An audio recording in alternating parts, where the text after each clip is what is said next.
Johnny Dollar. The Greater Southwest Insurance Company office in Kingman, Arizona. The following is an account of expenses incurred during my investigation of the Red Rock matter. Expense account item 1, $1.70 for a telegram to Jake Kessler giving him my flight time. Item 2, $169 even, plane fare and incidentals, Hartford to New York to Las Vegas, Nevada. Early the next morning then, Jake was there at the Vegas airport waiting for me. Tall, angular, well-tanned, wearing jeans, a denim shirt, high-heeled boots, and a broad-brimmed hat. Well, he looked like he should have been riding a range pony instead of a car. We headed east on 95 through Boulder City, then south toward Kingman, Arizona. All right, now, Johnny, now that we got the how-to-dos over with, I better tell you why I called you out here. Hey, you said something about a murder, Jake. We'll know for sure when we get down to Kingman. Now, back in 52, Johnny, a couple of boys named Ralph Garrett and Jerry Bisbee were doing quite a bit of prospecting around these parts. Gold? Gold, silver, copper, anything they could find. So how they ever joined up together, nobody could rightly understand it. Yeah, why do you say that? Well, Ralph was okay. Not much money, but a nice wife, home, family. But Jerry Bisbee, well, the town had been hoping he'd go somewhere else for years. Ah, I see.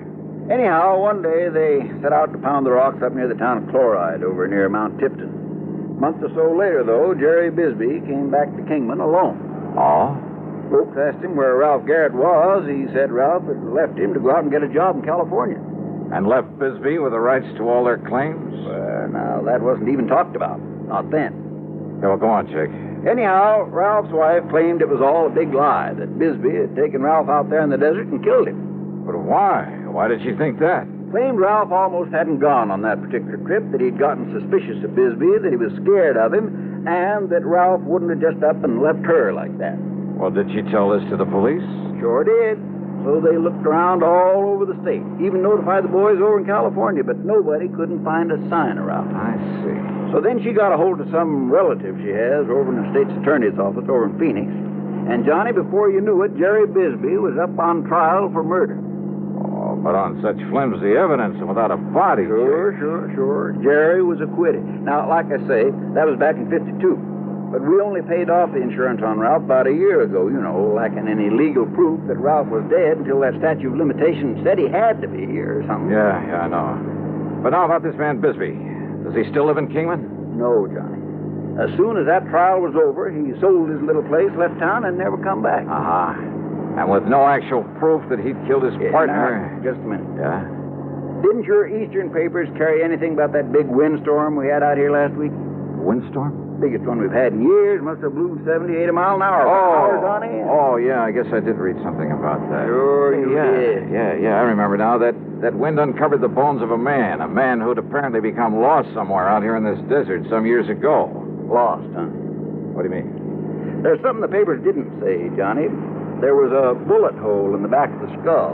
Oh? From exactly the same caliber as the old Winchester 94 Jerry Bisbee'd always carried with him.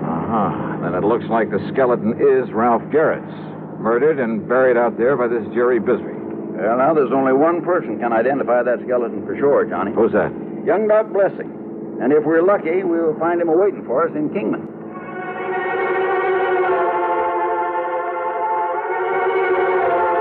Well, that was all Jake had to say about the matter until we could talk to Dr. Blessing. When we got to Jake's office there in Kingman, we found a note in the door from Dr. Blessing asking us to wait for him. So we sat there and waited. And then he came here and... Rat the dang flies. Think out here in this nice, clean desert air, they wouldn't... There you are. Oh, I won't be able to hear out of this here for a week. Yeah, I thought you were trying to knock your head off there for a minute. I almost did.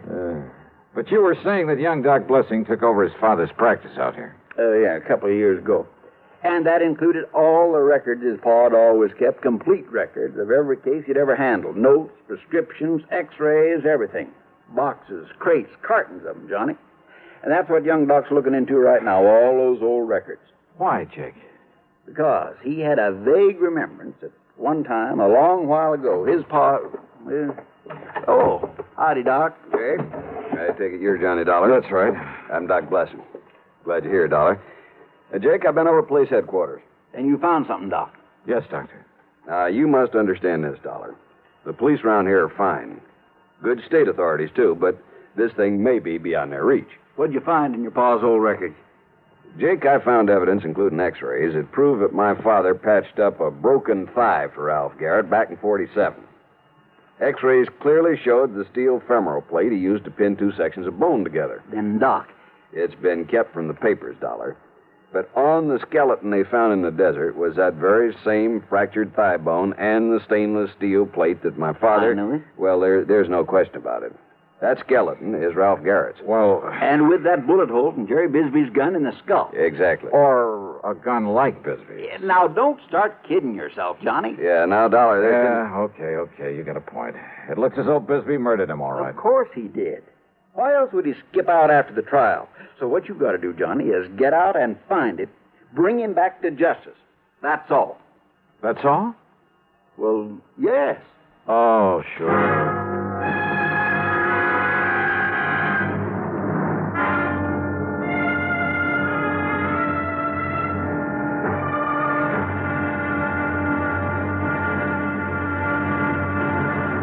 And now, the second act of yours truly, Johnny Dollar.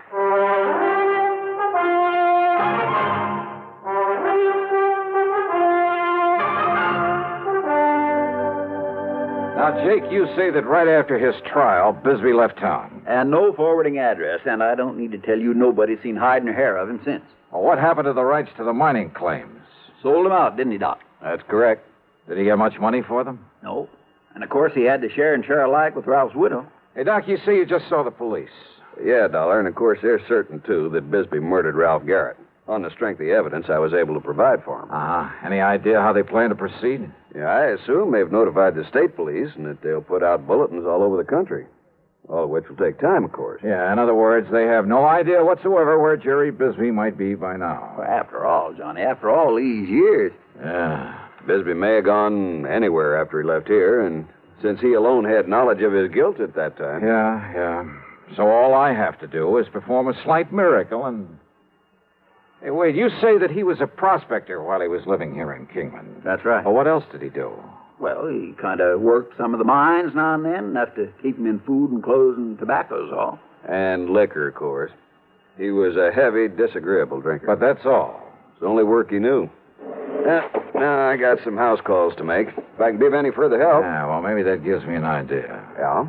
No, you go ahead, Doc. I can work on it right here. Very well. Don't hesitate to call me.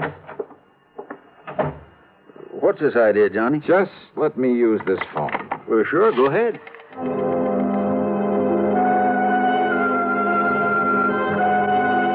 My first call was to the Bureau of Mines in Washington.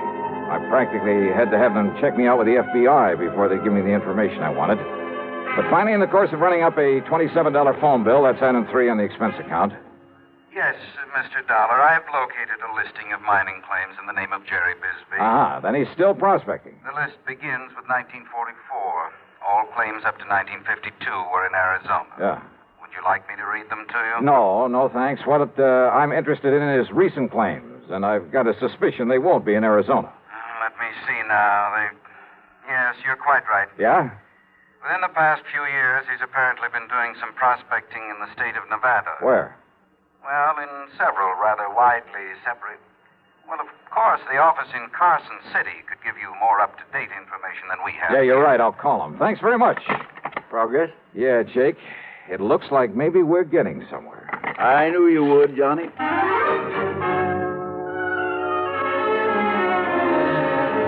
But on my call to Carson City, capital of Nevada, I ran into a stone wall. Oh, I'm sorry, sir, but I have no authority to give out such information over the phone. All right, now, listen, please, when miss. Mr. Harker gets back to the office, if you care to call back in 2 or 3 hours. Look, isn't there somebody else there who can give me the information I need? All I want... Without Mr. Harker's authorization? I doubt it, sir. But look, miss, I just want to get... If you were to come here in person and show the proper credentials. Yeah, sure, thanks.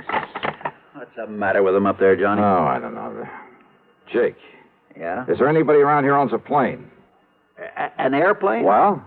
Well, there's young Kenny McManus has a little single... Then come on, let's find him and see if he'd like to fly a charter job.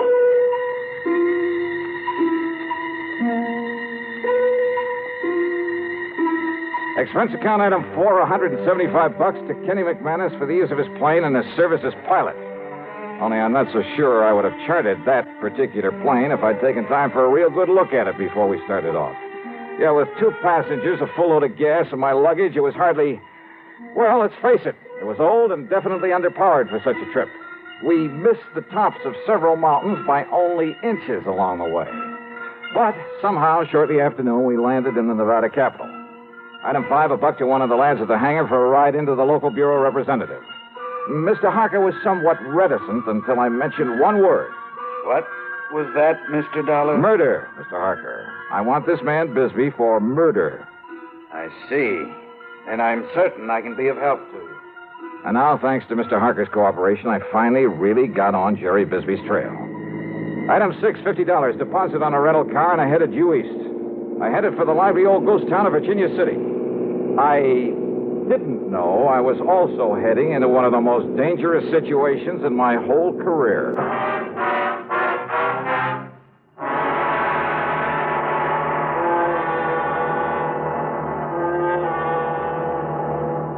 Now back to yours truly, Johnny Dollar, and the Red Rock matter.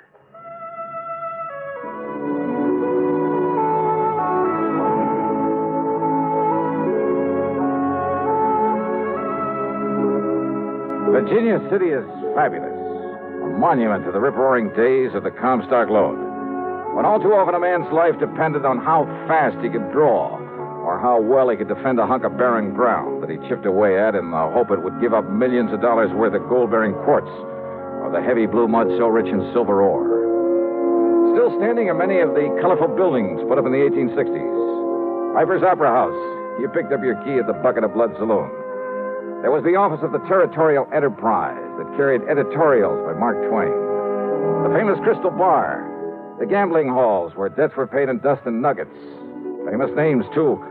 O'Reilly and McLaughlin, Comstock and Gould, McKay and Mills, Fair, Flood, and O'Brien. Yeah, the Bonanza Kings.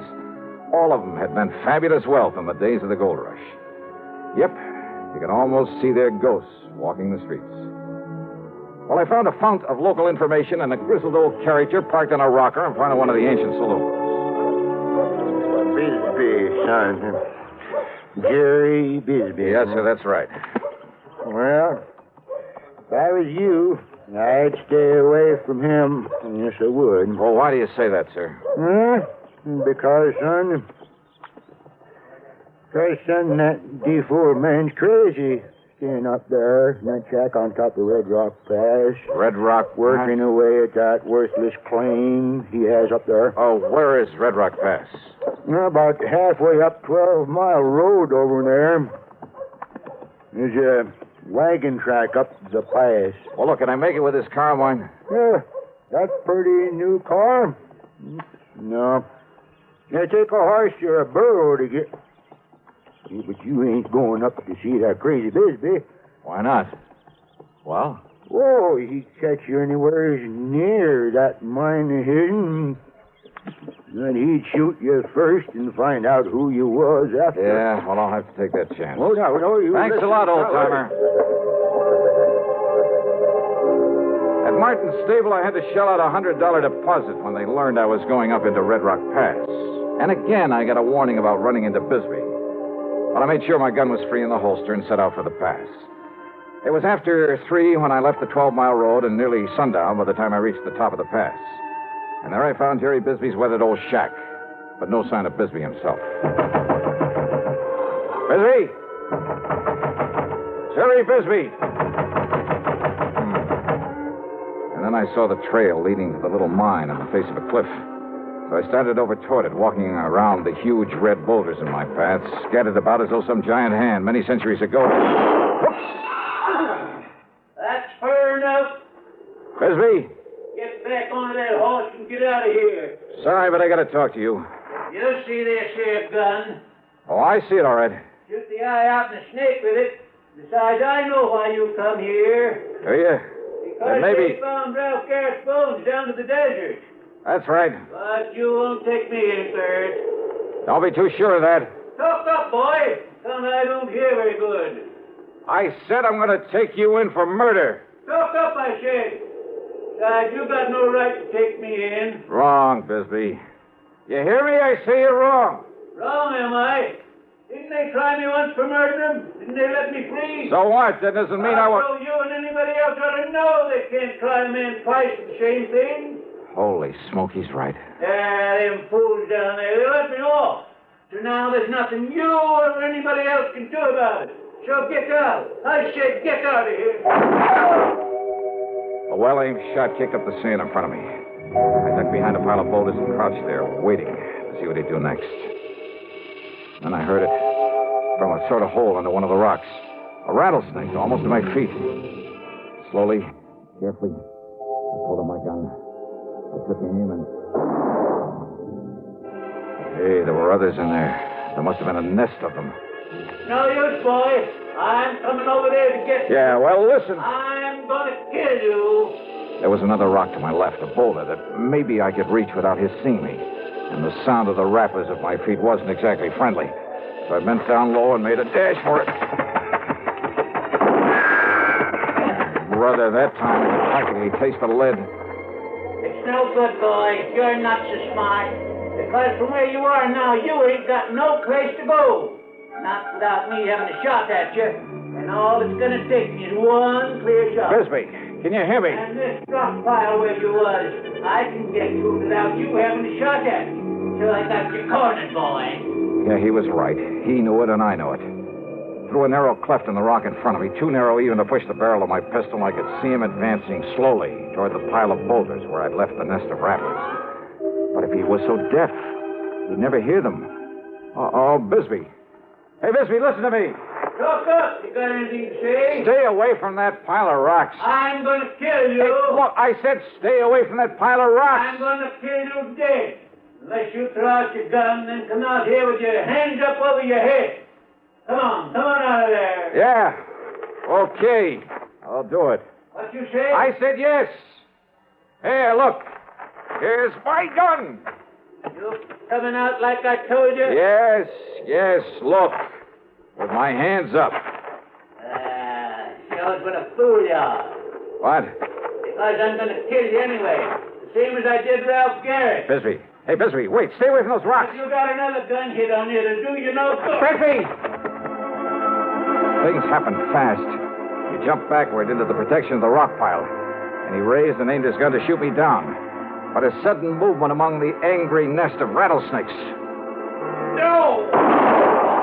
Rattlesnakes! No! Many of them! No!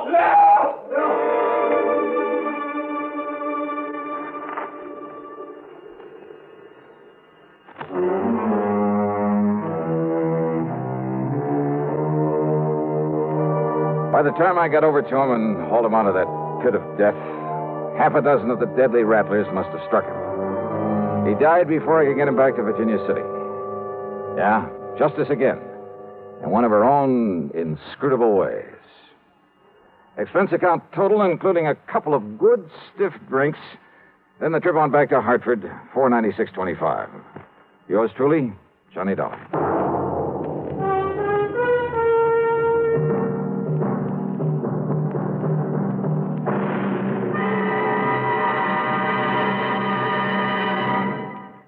Now, here's our star to tell you about next week's story. Well, next week, the canned canary matter. You heard it right.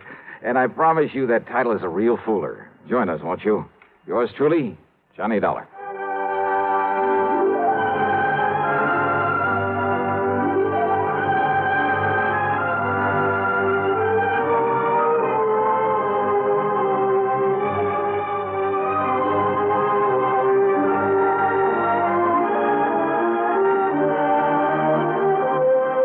Yours truly, Johnny Dollar, starring Bob Bailey, originates in Hollywood and is written, produced, and directed by Jack Johnstone.